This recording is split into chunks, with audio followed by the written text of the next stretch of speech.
maxamed. Yes doctor. soo kuma dhihin daawada qalajiyaha waxaad qaadataa 9 fiidnimo xilliga aad seexanayso. haa si fiican way dhahday. haddaba maxaa sababay inaad qaadato 6 maqribnimo? Istaraatiijiya ka watano. waa maxay istaraatiijiyada? waxaan rabaa inaan bakteeriyada ka yaabsadano.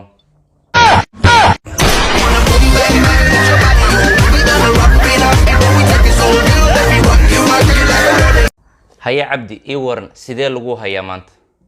Doctor waxaa isku arkaya calool xanuun, dabadeedna sidoo kale waxaan isku arkay labo iyo madax xanuun aad u daran, dabadeedna oo hurdadu way igu yartahay, dabadeedna dhinac inuu i xanuunayo oo mararka qaar markaan seexanayo kale dhinac u seexdo kale aad i xanuunayo, dabadeedna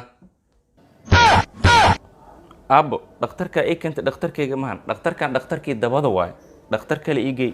dabadeedna adigaa badbadisay ka xaxaabixe.